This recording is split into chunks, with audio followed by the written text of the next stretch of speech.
Welcome to The Explainer. You know that feeling when you ask an AI to do something and it just totally gets it wrong? Well, it turns out the problem probably isn't the AI, it's how we're talking to it. Today, we're going to dive into prompt engineering. This is the skill that'll take you from just using AI to actually commanding it with some serious precision. So, yeah, that's the big question, right? How do you tell an AI what to do? You've got this incredibly powerful tool at your fingertips, but how do you actually give it good directions? It really all boils down to the quality of what you put in. And look, this isn't some kind of magic. It's a real craft, and it's called prompt engineering. Okay, so the secret sauce here is something called the prompt. And honestly, the best way to think about it is like a recipe. If you give a world-class chef a really clear, detailed recipe, you're going to get an amazing dish, right? But if you just hand them a napkin that says, make food, well, you might get something, but probably not what you wanted. All right, here's our game plan for today. First, we'll cover what a prompt actually is. Then, we'll break down what makes a good prompt. We'll get into some advanced best practices, and then we'll look at when prompts go wrong. And finally, we'll talk about your shield, how to do something called defensive prompting. So, let's kick things off with part one. Before we can start engineering these things, we got to be on the same page about what a prompt even is. It really is the key to unlocking what AI can do. Boiled right down, a prompt is just a set of instructions. You know, it's the stuff you type into the little box to tell the AI model what you want it to do. Whether that's writing something, analyzing data, or whatever. It's how you guide its behavior so you get something useful back. Okay, moving on. We know what a prompt is, but what separates a basic one from a really, really good one? Well, a simple instruction is okay, but a truly great prompt, the kind that gets you exactly what you want almost every time, it actually has three core ingredients. And this right here, this simple three-part structure, is a total game changer. First, you just describe the goal. What's the big picture? Second, you give it an example. You literally show it what a good answer looks like. And third, you give it the actual task, the specific thing you want it to work on. Just remember that. Goal, example, task. That's the secret sauce. All right, so once you've got that basic structure down, you're ready to really level up. These next few best practices are what separate the amateurs from the pros. Look, the pro-level stuff is all about clarity. It's about how you structure your communication. Think about it. You want to use clear markers to separate your instructions from your data. You absolutely have to provide enough context so the AI knows what you're talking about. And for anything big, you got to break it down into smaller, simpler steps. It's all about guiding the AI away from a messy, confused answer towards something super clear and useful. And here is a perfect example of what I mean by markers. Check this out. In the before version, the prompt is just a sentence, and the AI gets confused and tries to finish the sentence, spitting out bull edible. It's a mess.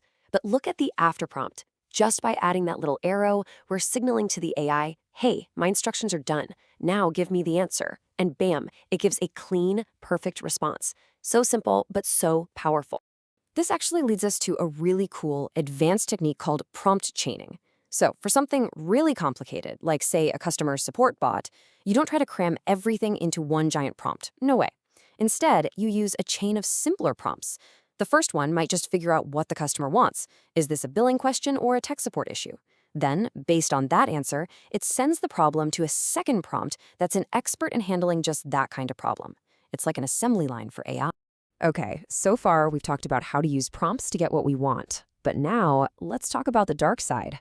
What happens when people try to manipulate an AI to do something it's absolutely not supposed to do?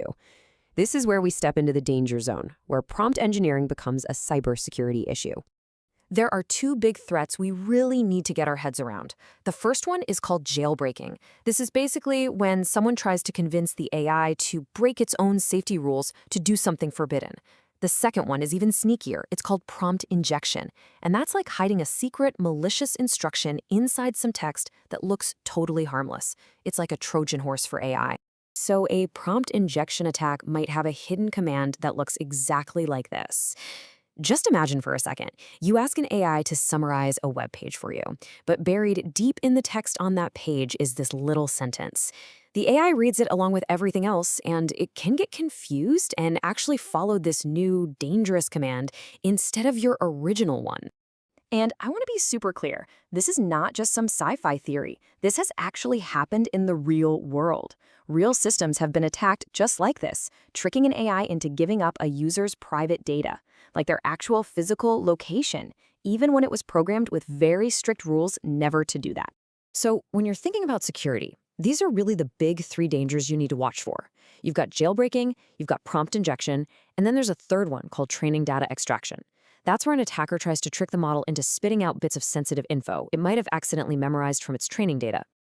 All right, now that we know the risks, a next logical question is, how do we protect ourselves? So let's talk about building a defense, a shield for your AI, using a set of techniques called defensive prompting. It really comes down to two main strategies, and they're both super powerful. First, you can create what's called an instruction hierarchy. And second, you can fine-tune the model specifically for safety, basically training it to be better at spotting and handling these kinds of tricky requests. Think of an instruction hierarchy like giving the AI a prime directive, like in Star Trek.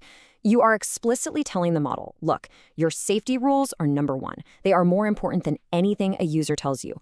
Always follow the safety rules first. This is a fantastic way to block those ignore all previous instructions attacks, because the core safety rules will always win.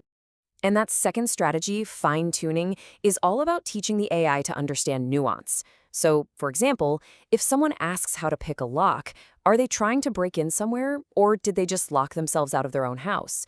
A badly trained model might just shut down and say, I can't help.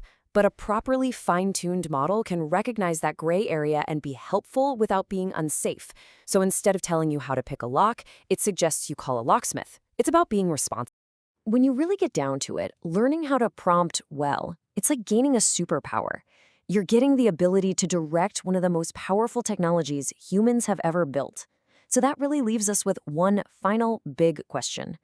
Now that you have this power, how are you going to use it responsibly?